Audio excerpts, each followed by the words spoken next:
KD came back for his second game today in Boston, and he joins the 25,000 points club. They asked him how he feel about it. He said he should already be at 30,000. What's the quote they took from it? Do you kind of agree with that? That he should be closer to 30,000 than just getting to 25,000? If you think about some of the injuries he's had over the past, over his career, and even in Golden State, sacrificing maybe 3-4 points off his average per year. Oh yeah, for sure. Cause like I said, you gotta think about the injuries for sure, because his injuries have, when KD's got hurt, he's missed significant time. When you think about the foot, the Achilles, and even last year, when he got, he was in and out, and then he had the injury that put him out for a couple weeks, and then he just came back. This is the second game back. He missed 21 games, I think it was, or whatever. So if you think about that, and then sacrificing points in Golden State for a couple years, where he clearly could have been at 30 a game, but he was third on the team in shots basically the whole time he was there, 25 a game. So yeah, I agree with him. He should already be at 30,000 points, honestly. And that said a lot for a dude that's not a volume scorer, I guess. His career high, volume shooter. That's what I meant. Because his career high is only 54, I think. Which I believe, 52 or 54 or whatever. So he's never he always played within the realm of the game. He never just goes outside of himself and just takes crazy amounts of shots or whatever. Even if he could, he's always been about taking the best shot, and just being efficient with that. So I agree with him. He should already be at about 30,000. I think he should already be at 30,000. I think he should. I tweeted. It's funny he said that because it had to be about a month ago, maybe a month and a half. I tweeted that if he didn't go to Golden State, he would already be second all time in scoring titles, or at least tied for second. And I said I still think he'll finish second. He was leading the league in scoring at the time, so it had to be right before he got hurt this year. All right. With that being said, I'm John W. It's Fresh X, and with this Hoopers Hour on Nothing But Net Radio, presented to you by Dash Radio. And KD is one of those players, just as far as scoring to go. He's always been, I'm gonna get my numbers, but I'm not gonna forced to get anything more, because he is one of those players. He seems like one of those players. He don't only care about his scoring numbers or the shot attempts, but he also see he goes for what's the percentages I'm shooting. Am I shooting? Am I pretty efficient?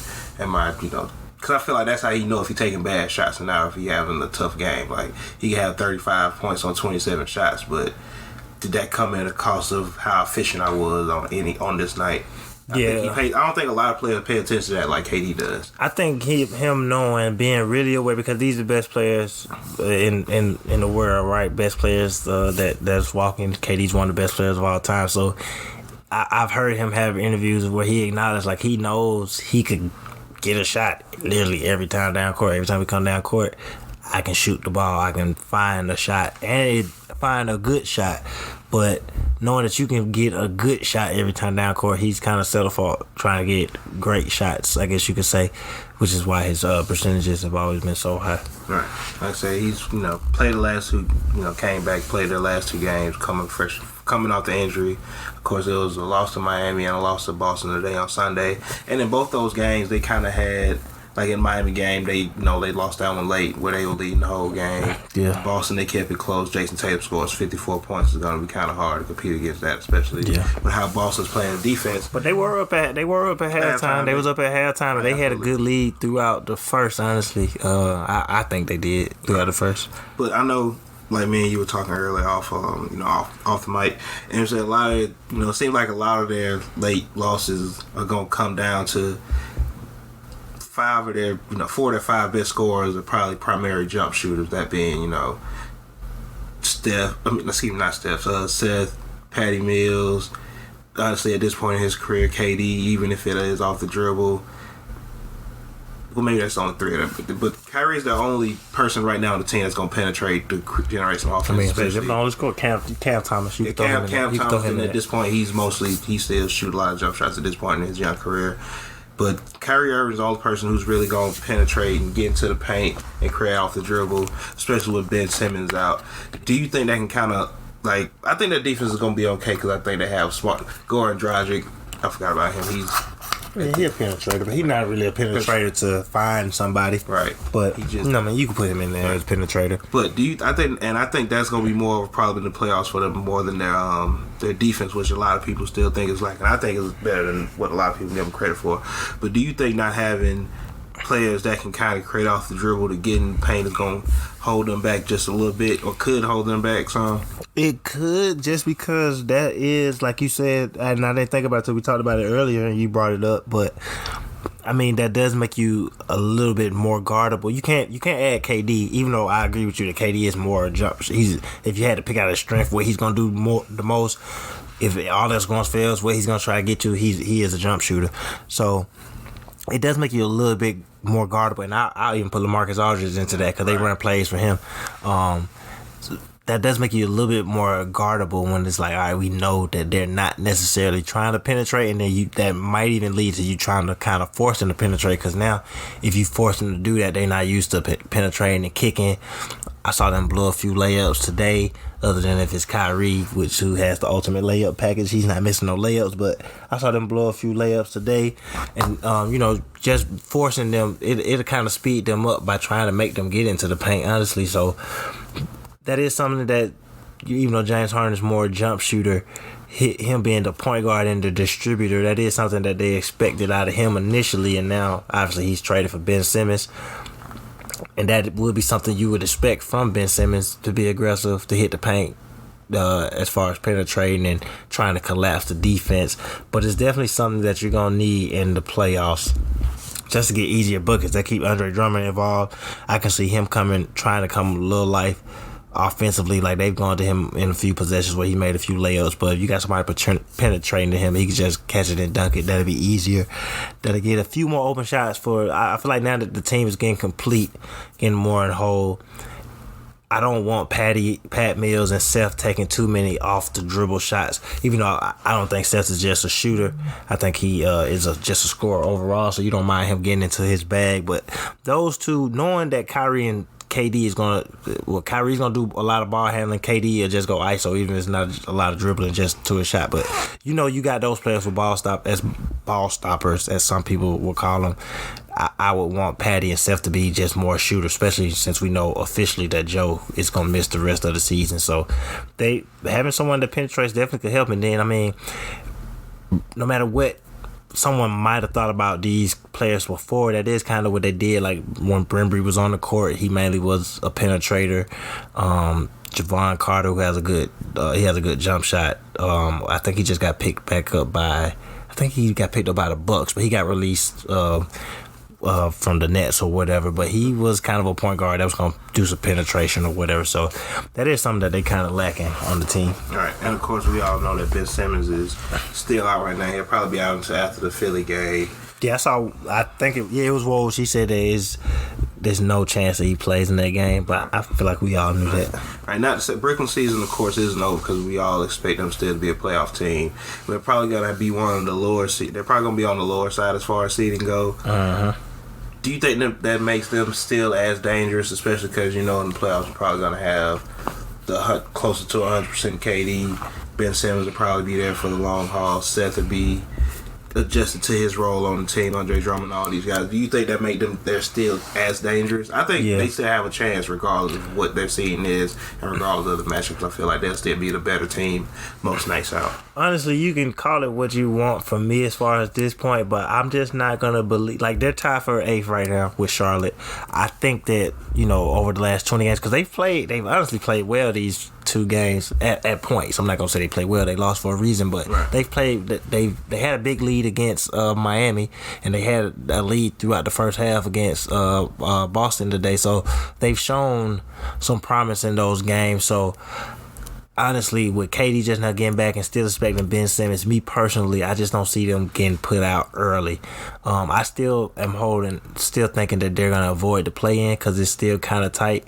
I think they can get that 6th seed, especially as Cleveland has kind of fell out of that top 4, and they're at the 6 right now as Boston continues to move up. I forgot who's at 7. I think Toronto's at 7. So I still think they got a chance to get there because I think somewhere in these last 20 games, with Kate, once KD's really back in rhythm, because this is only his second game back. He scored 30 both games back. Right. I think at some point they win 3-4 in a row, and I don't think he's gonna take any rest games because they're trying to not get to play in, and this is his first time back. And as you add these new people, they're trying to build a chemistry. Goran, Seth, Drummond, Ben in a couple weeks when he's on the team. So I still think that they're dangerous. Let's just say that they don't get the 6th seed. They finish 8th, 9th, 10th, 7th, whatever they're in the play-in. I think they finish with the 7th seed. I think they win and get in that 7th seed game, which would put them against Philly in the first round right now, right? Philly second. So that's a dangerous matchup. I think that the Nets probably would prefer Miami. I just feel like they think that they could possibly beat them. Even though Bam was killing Drummond the other day, but with the full roster, I think they think that they could beat them. And the Philly thing is kind of avoiding the Ben drama, at least for a round, because at some point I think they're going to meet up in the playoffs. So you can at least put it off a little bit, get everybody get in the rhythm, everybody feel good with themselves, cool. But they're definitely dangerous. I don't want to see Kevin Durant in the first round, and then I bet it's funny that they're in this position because I said all year since Kyrie wasn't vaccinated, he wasn't able to play at home. Yeah, I said they want to be the 6th, 7th seed, but I mean, if they're the 7th seed, that's Kyrie got a chance to play in Game 7 if you get to that point. So I mean, you would kind of say that gives them they will feel good about that. Oh, yeah. And just to speak on the winning team from the game. Yeah, for sure. Boston's been rolling. Like I say, Jason Tatum scored 54. And he only had 20 at halftime, so 34 in the second half. Which is, I know something you have always been big on, players having a good, have a big first half, and they kind of flatten out in the second half. But like I say, he had a big night, 54 points, and he's kind of, him and Jaylen Brown, especially since they've both been, the whole team has been healthier in general. I feel like Ime has kind of settled into this role. He knows his rotation. He knows what his rotations are. He knows what players are gonna get the job done for him on a nightly basis. How far do you think? And I want to say this because I haven't heard the chatter of it recently or lately, and just in general, but there hasn't been any Jason Tatum, Jaylen Brown to break them up talks, because once you start winning, none of that matters. Exactly. But how far do you think Jason Tatum can lead this Boston Celtics team this year? I mean, you have to fear them as a threat because unlike most of the other teams, they kind of have that experience up there already. I know they didn't make it to the conference finals last year or nothing like that, but when your star players have already been there a couple times, and then you got all this other veteran presence on the team, Marcus Smart, Al Horford, they just got Daniel Tice back, who knows how they want to play. They just added Derek White, who comes from Greg Popovich, and he's a really good player for them. I'm going to give respect to the confidence that Peyton Pritchard has gotten over the past couple of months because they needed him to play better, and he's played better. And I was on him tough at the beginning of the season, so every time we talk about Boston, I want to give him his credit because he's been hooping. But you have to fear Boston as a legit chance to go to the finals. I'm not picking them to go to the finals. I don't think they're going to the finals, but I wouldn't want to play Jason Tatum and Jaylen Brown in Game 7 in the Eastern Conference Finals. Honestly, Jason Tatum can go off of 50, and if he don't go off of 50, Jaylen Brown could go off of 50. I think it's been 10 today make 11. It's been 11 50-point games in the NBA season this year. 3 of them in Boston, 2 Jason Tatum, 1 Jaylen Brown. So like when you got that there, either one of them can go off at any moment, and I think their defense is really good because you say their defense gonna hold up in the playoffs. Yeah, because for one, they've always had players that was committed to defense. Marcus Smart, Al Horford. Jason Tatum has been a strong defender since he came into the league. Jaylen Brown's been a strong and willing defender since he come to the league. Derek White comes from defense with Greg Popovich. So the fact that everyone are willing defenders, and then they also have the ability with, we see the type of athletes that Jason Tatum is, Jaylen Brown, I would even say Marcus Smart, Robert Williams. And shout out to him because I've been saying the last couple of years for him to get his minutes up and them to kind of let him be their star center. I feel like he's played really good this year. Right. He's been that hasn't been a position where they've been lacking that at all. When he's not out there, they miss him. So I think their defense holds up in the playoffs. And like I said, I'm not picking them to go to the finals right now, but like them being able to beat Miami and beat the Nets and stuff like that, I don't think those are fluke games, especially when you got two. I think Jason Tatum. I think they've kind of, because they know that Jalen can go off at any night. No matter who anybody thinks better, I think we've all known that they kind of favor, not necessarily favor, but most people think that Jason Tatum is their star player or their best player, whatever. And even though Jalen gets his possessions, I can see him kind of like letting him, all right, I'm going to let you go ahead and take over at times. Because sometimes you need that. Right. Even though if I'm rolling, if it's my night, let me hoop. But on a consistent basis, we do need kind of the guy that's going to be the leader. Unless when you got Steph and KD, and that's just different because both of y'all are the best two players in the league. But you can see it more becoming Jason Tatum's team and Jaylen Brown being a complimentary all-star player to them too. And I mean, he's built to carry them. Honestly, he's built to have those big nights. He's built to be a top 10 player in the league someday. So maybe this year it could be his coming out party. You think that's what really been the difference? They not necessarily conceding that it's Jason Tatum's team, but everybody kind of, especially as of lately, everybody understanding like it start with Jason Tatum and then Jaylen Brown, and we work our way down from there as a team, as a team, offensive team, defense. Right, because like you said, it's not necessarily conceding it completely, because we know that they're both all-stars. Like they both could have made it this year. Jason made it this year. Jalen could have made it. They both made it last year. But you could just tell, it's like, especially since they play the same position. Like when you're at different positions, it's like, yeah, we can really play off of each other. But when y'all are both wings, Dwayne Wade and LeBron, you got to kind of choose, all right, which wing are we going to go to, and then we can go through the other one. So I honestly do think that helped them. And the fact that they have a tight relationship, I can remember them building it in Summer League when they was 7-11 or whatever. They've been tight since the beginning. That I don't think there's no beef behind it, because they know if they win, they both could be all-stars or whatever, and that's what they both want, be all-stars, get max contracts, win games.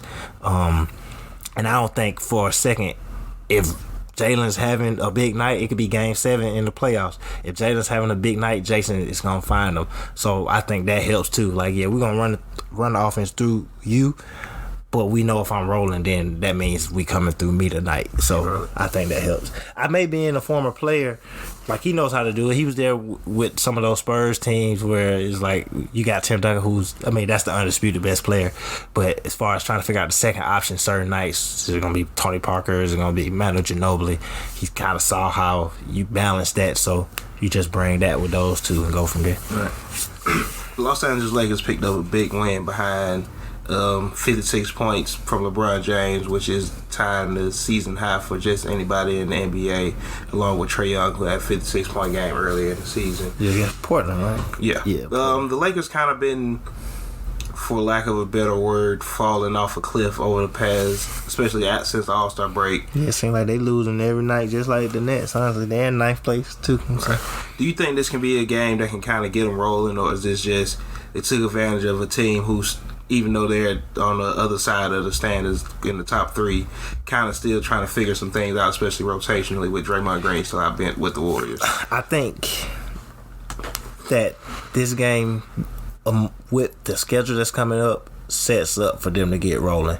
Because I've been saying for a couple of days too, especially with AD being out and them just losing and losing and losing, I had a feeling LeBron was about to have a game like this soon, because that's just what you're gonna need, even if it's just to get him rolling as far as going into the playoffs. And now he's already on this roll, because I'm not picking the Lakers, but I said it on the show a few weeks ago, and I'm not backing down from it. If Anthony Davis is healthy in that first round and LeBron is doing like he's doing last night, and they get the 7 seed, I'm not going to say the 8, because 1 is Phoenix, but if they get 7 seed, 6 seed, and they're looking at Memphis and Golden State, more particularly for me, Memphis, because they're young.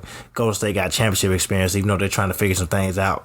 That just helps. Your coach got championship experience, your best players got championship experience, your core has championship experience. Right. That helps in the playoffs. But if LeBron is rolling how he's rolling, Anthony Davis come back and he's healthy, I know that's been the if all year, I can't find 20 people, 10 people that's not going to pick the Lakers over Memphis. Memphis probably still win that series, but if you get in that first round and it's Lakers versus Memphis, people are going to pick Memphis.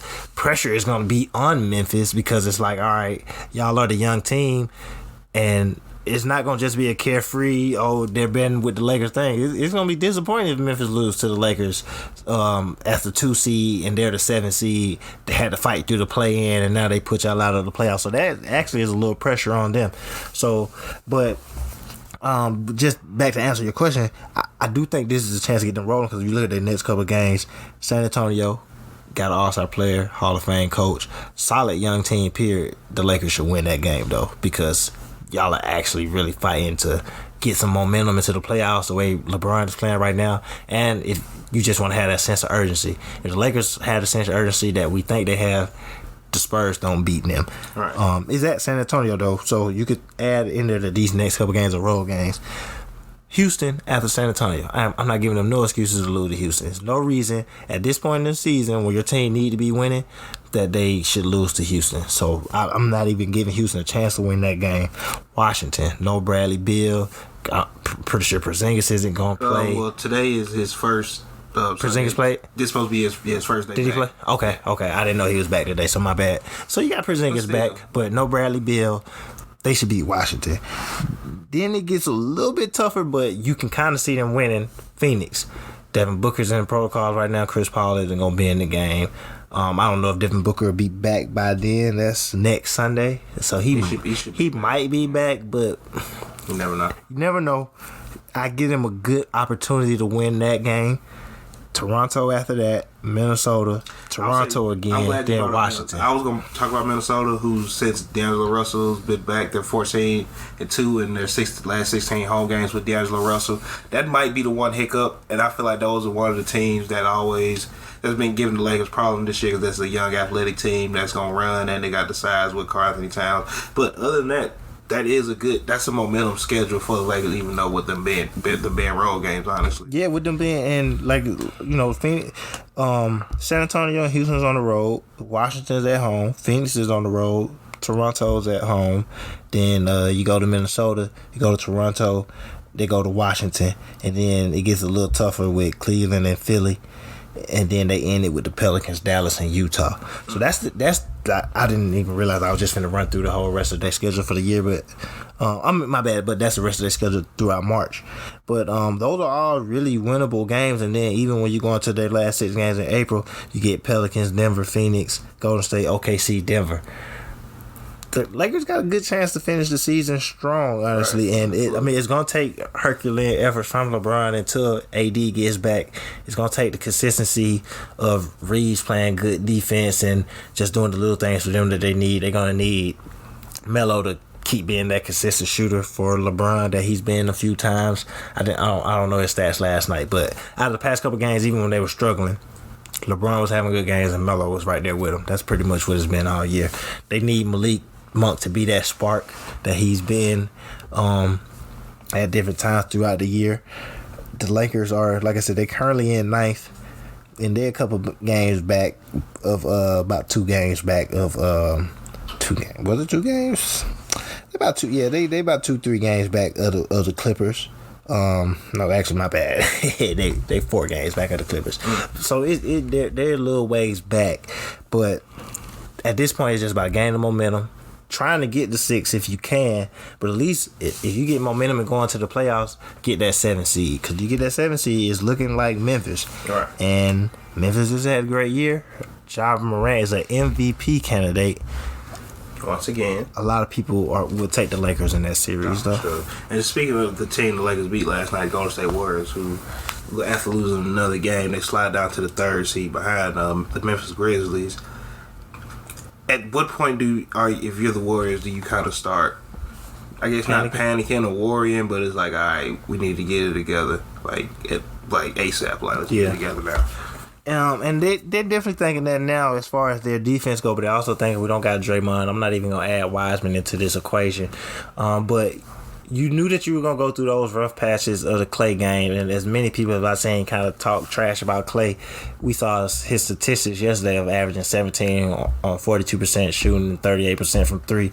It's like players that would die for those numbers, and we look at those numbers and people say Klay is the reason they're losing right now.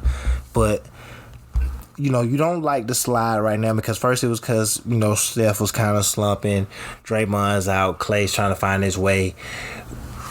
Wiggins has clearly been kind of thrown off by Klay coming back because there's some actions that they're running from Klay. At least that's what I've seen that people have said online. I'm not necessarily going with that, but that's just what I've seen people say. Jordan Poole had to go through. He had a good game yesterday, but he's went through an adjustment area too. I think they need more out of Kevon Looney. I always think they need more out of Kevon Looney. But honestly, if I'm the Warriors, you gave yourself such a good cushion. I'm not really mad if I finish third right now. Right. Because they would sweep Denver. They would straight up sweep Denver. So I wouldn't be mad to be third. But you don't want to go into the playoffs losing and just have that bad rhythm of basketball because that can affect. Yeah, it can affect it and lead over. Sure. But I know in their mind they think we get Draymond back, our team gets to pick up some chemistry together.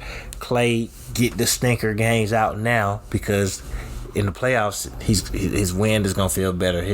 Right now, he's clearly trying to find his consistent shots, find where he fits in the offense. Because I've seen some people that it's been overreactions, where it's like, oh, Klay's such a ball stopper now. He's hijacking the offense, and et cetera, et cetera. And it's like they're running certain offenses to get him back in rhythm. I'm not saying that they're trying to lose games because you're always trying to win games, but you could tell at certain points in the regular season where you're introducing new things into the lineup, hurt players, traded players, just new rotations or whatever. You try some stuff out to see, all right, can we do this in the playoffs? But once you get into the playoffs, it's more focused offense, focused defense, focused sets, and I think we'll see a different team in the playoffs. So, but I'll judge them more when Draymond come back.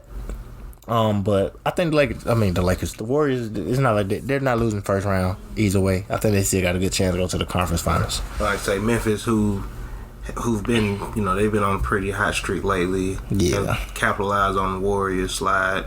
Like I said, they've gotten them to the second seed.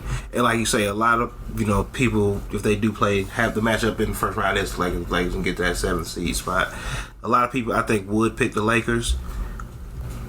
If you're Memphis, it kind of like you're playing with house money at this point, especially with how your job's playing offense and how you're playing defensively as a team. How worried do you think Memphis is, honestly, about how their season could end? Or they just playing not just to play, but they're just playing basketball right now in the NBA because they don't have those real life expectations to even be a conference final team for real. Right, and like I said earlier, it would be disappointing if they lost to whoever in the first round, Lakers, right. Whoever. But they're still definitely playing carefree, playing like the underdogs. We weren't supposed to be here, so even if we do lose, it'll be disappointing, but we weren't supposed to be here, so we can just learn from it type of thing. But I think with a player leading them like Ja, that's like so in tune with trying to win games, that's the main thing that they're worried about, and that'll keep them from pressing and from stressing it, because Ja doesn't let any other. It seems like he hasn't let any of it get to him. But I think this year's playoff gonna be a different animal since you're the higher seed. You're gonna be more hunted, and it's seeming like lower seeds on both sides are gonna be teams that people thought could compete for championships, and we'll see why people had that thought when we start getting into 7-game series. So I think Ja being the leader will keep everybody relaxed. He gonna keep it fun. Do you think Memphis is built to win a 7-game series? I know that's a weird question because, who is? Yeah, they are really. Because, like I said, the thing for me is they got to get Bane back playing better. He got to be that scorer that they need out there, because that's what made them dangerous. But having a defender like Jaren Jackson that can control the paint for you defensively, and then you have a point guard that can control the tempo and the paint for you offensively, those are things you need to win in the playoffs. So they are low-key built to win in the playoffs. Only thing that me and everybody else is thinking about is not that they don't have experience, because they made the playoffs last year and they fought for the play-in the year before, would have made the playoffs if delete and go to a stoppage. But it is a difference between just getting there and then kind of advancing. So they are at that point where it's like, all right, we need to learn to win. We know how to make the playoffs, but do we know how to win in the playoffs? And sometimes, I mean, just look at Dallas. They've made it the last few years, even moved up in seeding, but still haven't figured out how to win yet in the playoffs. So that's another step. And everything in the NBA is taking that next step. No, for sure. And just speaking of Dallas, who picked up a big clutch win over the Sacramento Kings without Luka over the weekend on Saturday. Dorian Finney-Smith basically hit the game-winning shot for him. Right. And he's been playing great, especially behind the three-point line. They haven't relied on him, but he's definitely been making his open shots. For your team like Dallas, who can pick up a big win like that without your All-NBA, All-Star type player, I don't think a month ago if Dallas would have been down like that, everybody counted Dallas out because of how they were playing. But especially without Luka. Right, especially without Luka. But what does that go to show how that this team has been playing since the trade deadline, honestly? Right. And one of their trade deadline moves is why they was able to win that game. Spencer Dinwiddie had 36, and I'm going to keep saying it, so shout out to him. He looks better when you're not really, and he started without Luka, obviously, and they are going to depend on him to handle the ball, to score, but it's just different when it's like, all right, you are a starting point guard. We expect you to run the offense, get these people involved, score. Now they just kind of like, did we just do you? And when he was hooping, that's really kind of what he was doing back in the days when he was hooping. Nobody was really expecting him to be an all-star. You just go out there and play like a borderline all-star player. And I feel like he's kind of back in that mode. And he had a lot of pressure on him in Washington. Coming off of the injury, which just made it even tougher. But Jalen Brunson is showing why he finna get the big bag in the offseason. Finney just showed why he just got the big bag a couple weeks ago. And to pick up that win without Luka that was a good win, because I know Sacramento, they've lost a few games recently, but I just feel like the team has been better since they got Sabonis, and they're just trying to figure stuff out. They got to learn how to finish these games, obviously. But that's not a. I don't brush off the win that they just got and coming back and winning that game. And Sacramento, with the loss, even though they were winning for a lot of the game, they were honestly in control of it. Sometimes you just lose; it just slips out at the end. Almost. But Sacramento, basically with the loss, is going to be their 16th straight losing season, I think it is. Yeah, 16th. 16th straight losing season. I don't say we could talk about why or how we could fix a team or why the team has just been this bad consistently. But I honestly think Sacramento has had talent. They've had talented pieces, maybe not all at the same time. But they've had a DeMarcus Cousins who they didn't really build around. See De'Aaron Fox, they're trying to get it right while he's still young in his career and put, like I said, against the bonus kind of solidified it. Like, we're going to try to put a good player next to him or a fitting player next to him. When you just look at all the kind of the misses Sacramento has had just through player development, the draft, free agent signing, how long do you think it would really take Sacramento to get everything right to where they're a competent franchise again? I mean, I think they, honestly, it was a big move. It was a move that shook up everything, but I think making a move to trade for a two-time All-Star could help them out, especially a two-time All-Star that plays team ball, passes the ball, he rebounds, he shoots efficient shots. Sabonis is a really good player, and I think he helps De'Aaron Fox become a better player. So now it's just like really building around those two, putting the shooters around them, putting some bruisers around them, some penetrators and things like that, and just showing the stability.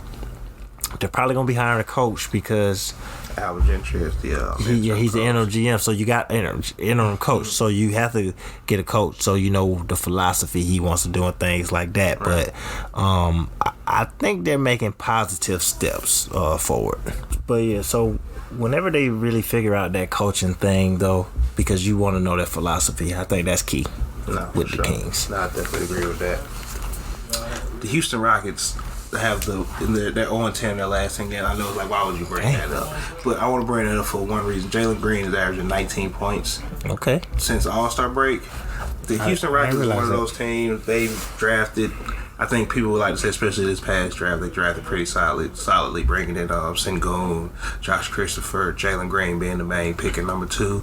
And I know a lot of people even throw Kevin Porter into that with him, basically, playing out more of this year with Houston than he did last year with Cleveland or with Houston. Yeah, part of the young core. Right. And Steven Silas seems like to be the coach that they want to coach this young team. And I know this team's probably 5 or 6 years away, but how long do you think before we actually... They that far away. Everybody going to be gone. But no, seriously though, how long do you think is before we even see signs of this team showing life of being a good team, a playoff contending team? It's good that Jalen is averaging 19 since the All-Star break because he's your number 2 pick, so he's the most prized possession out of everybody. As you figure out who's going to be there, he's the one that you really want to be there. But that's what it mainly is, figuring out who sticks. Is Josh Christopher still going to be part of this core? Or are you going forward with Kevin Porter? Because remember, he had the little incident a couple months ago. Right. We don't got to get into it, but you got to figure out, do you want to build with him?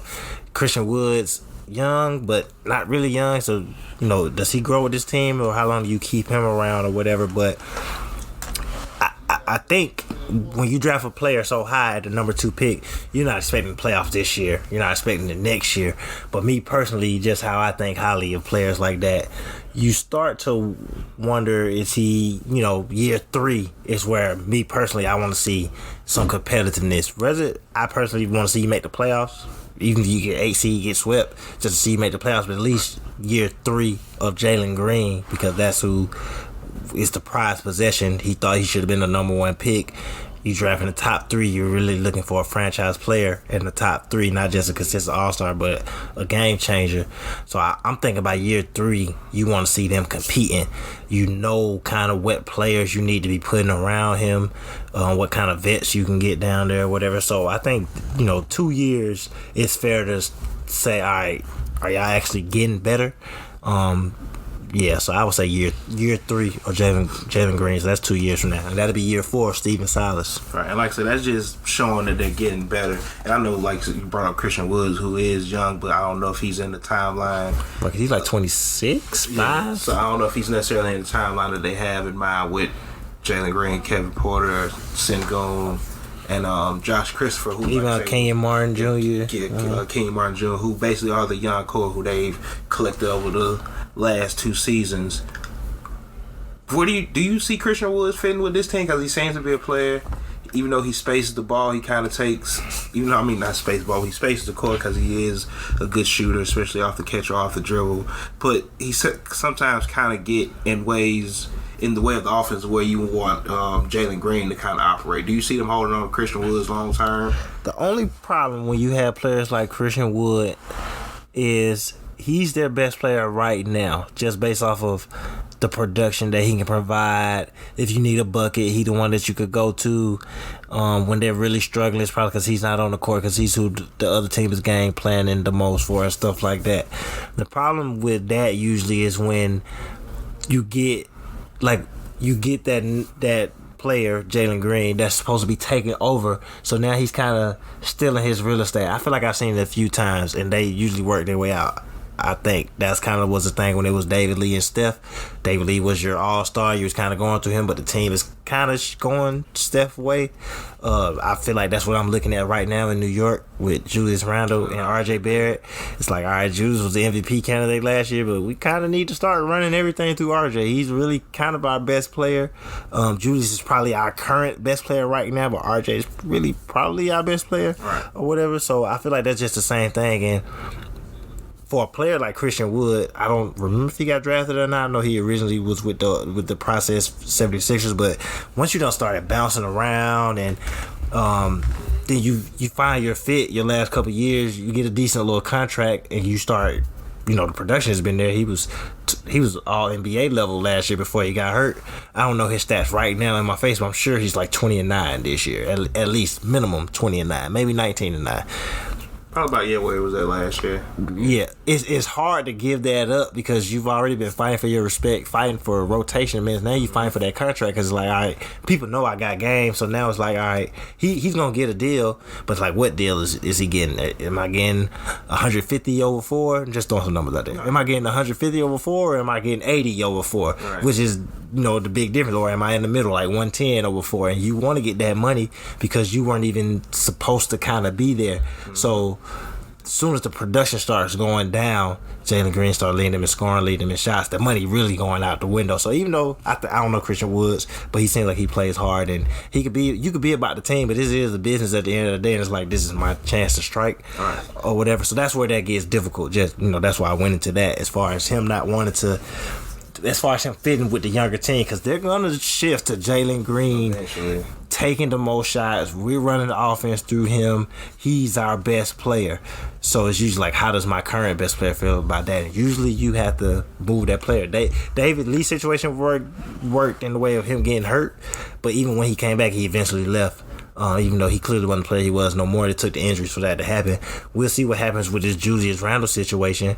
But even the Kobe and Shaq situation, people have always looked at it as thinking that was just a drama between them, but it was kind of like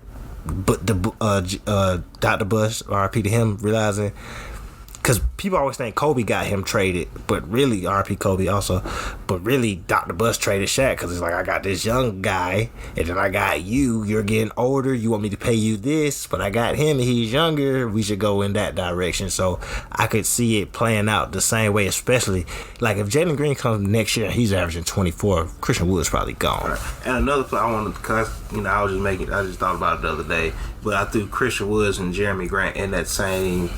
Not the same style of player, but they're the same. Not the same style, but they're the same guy. Because with the end of their careers, especially because Cade Cunningham, since All-Star break, is averaging 20 points per game, which leads to Ricky. So it's like Jeremy Grant has already said before the trade deadline, if he get traded, he wanted to go somewhere where he would be a number one option. And when you hear that, and I know we've discussed it before, but I feel like that's going to kind of limit where Jeremy Grant, not how successful he is, because he's already obviously showed over these past 2 years he can be a 20-point scorer and he can go do that somewhere else. But at what point does it become more about, all right, I'm just going to get my numbers and I don't care how well the team is performing? Because I feel like as Cade get better with Jalen Grant, as Cade get better, the Pistons are going to get better. Yep. Jeremy Grant is going to get slowly phased out of being their number one option, which he kind of has this year, honestly. Yeah, and that's also similar. I'm a late round pick, and he's had more experience playing than Christian Wood did before getting this big opportunity. But late round pick, bounced around a little bit, wasn't really looked at as being an option. As the first option, got a decent deal because he was a respectable player. And then last year he puts up all-star type numbers, all NBA type numbers, and now it's time to cash out. So it's like, nah, I ain't giving this up until I cash out. Right. Because he still has another year on his contract. He signed for 3 years, $30 million. Exactly. So he signed. So that's another really good example though. He signed 3 years, $30 million. His last year was $30 million. He averaged 23 last year, 22, whatever it was, 21, whatever, 21 to 23. And you see somebody, not to pick on nobody, but you see like Duncan Robinson get 90, you see Bertans get 85 different years, but I'm just saying, right. you see them dudes get that money. You want to be somewhere. You start thinking like, all right, I need 4 years, $100 million. At least you've outperformed those players, and you've definitely outperformed the contract that you signed. But how you get that deal if you start giving away the reins of being the go-to player? Now he's scoring the points. Now they're going, when you come to the table and you negotiate that deal, before you negotiating on averaging 22-7, now you negotiating on averaging 17-7. It's like, and they're gonna say you declined when really he's getting more shots. We running the offense through him. I haven't necessarily declined. We just playing differently. Right. But now that $100 million that you never thought you were gonna get, now you kind of had a chance to get it because they both could have been All-Stars last year. They neither one of them made it, but they both could have been it last year. And then you see what happened this year. Next year is going to be a really important year for both of them. Right. Christian Wood and Jeremy Grant, that is. Just to step away from the NBA real quick. Coach Mike Krzyzewski, my bad. Coach K coached his final game last night. It was a home game against the rival North Carolina Tar Heels, which the Tar Heels won that game. Yep. Coach K, I think he's been the coach since 1980 at the University of Duke. I don't know, but that sounds about right. I'm pretty sure that's not about something. Been over 40 years, that's all I know. He's seen some great players come through there. Grant Hill, Jason Tatum, Kyrie Irving, Jay Williams, Mike Dunleavy, Christian Laettner, Bobby Hurley, Carlos Boozer. I'm going to forget a lot of players, so I ain't going to try to name all of them. Jaleel Okafor, Jabari Parker. Yeah, Luol Deng, just to name some more recent players. But Do you think there's a college coach, especially a modern college coach who has an NBA resume equal to that? Like, not just, okay, like Dean Smith has some players, but then he has Michael Jordan though. But you can say, regardless of how you feel about the majority of the players, you can say that Coach K has players like Kyrie, Jason Tatum, Grant Hill. So it's kind of more consistent. I mean, the closest is Coach Cal, but Coach K has the college championships to back it up too. While Coach Cal only has one. But as far as, and I remember Duke used to be the place where pros didn't go. They obviously played really good. Not that pros didn't go there. People went to the league out of Duke, but they didn't pan out for whatever reason. They didn't pan out. Injuries just wasn't as good. Whatever reason. But as far as coaches that's putting players in the league, if you look around, Coach Cal would be next when you just think about who he got in there. Anthony Davis, Cat, Malik Monk, De'Aaron Fox, John Wall, Derrick Rose. So, you know what I mean? When you go into Coach Cal's names, honestly, probably nobody compares to him. But the amount of championships Coach K has been able to win in college over all the years is what gives him the nudge over Coach Cal. No, I can respect that. I think that's an honest answer. Like Coach Cal, who hasn't been coaching at that high, like, of course, I'm not saying he hasn't coached at a high level for a long time, but, UMass, Memphis, I feel like this is his first. Yeah, Kentucky was definitely his first major program. Yeah, easily. But he's always, go back to that UMass team, Marcus Camby going to the league. But I feel like no coach has had the impact on both levels like Coach K has, honestly, especially. Like, maybe you go back to the wooden UCLA Bruins back in those times with players like Kareem and Bill Walton, but that was so long ago. Like, no coach, I don't think no coach is ever going to, at this point, maybe sometime in the future, is going to match what Coach K has done on a legacy level for both college and NBA. And even if you look at what he did with the men Olympics team with his time as a head coach there. Yeah, and Coach Cal, he can't coach the men Olympics team. He the only one that'll come close. I don't think nobody else can even compare, though. Nobody else can even compare. And which is crazy if you think about how many great college coaches there's been over the years, honestly. Like, still is coaching right now. Because, I mean, when you do run through the other great coaches, like I said, John Wooden would be next, and then, like, Dean Smith. But when you go to everybody else, like, they got some solid people. Like, you got to put Rick Pitino in there when having Mashburn and Tony Delk and Antoine Walker. So he got some names, but those names don't compare to names we just named from Cal and Coach K. Go through Roy Williams. He's clearly put some people in the league. Even like Dean Smith having a player like Jordan. Yeah, Jordan and James Worthy. Sam Perkins. He got some people, but those lists usually stop at 4 or 5 players. Honestly, when you think about All Stars, All NBA, whatever. While Coach Cal and Coach K, you probably can go 10 deep. Of all-star players. Right. 5 deep, at least all-NBA. Nobody giving you 5 all-NBAs. And then probably the only 2 that's really giving you 5 all-NBAs. No, I've definitely. 5 legit. Now, you just made it once.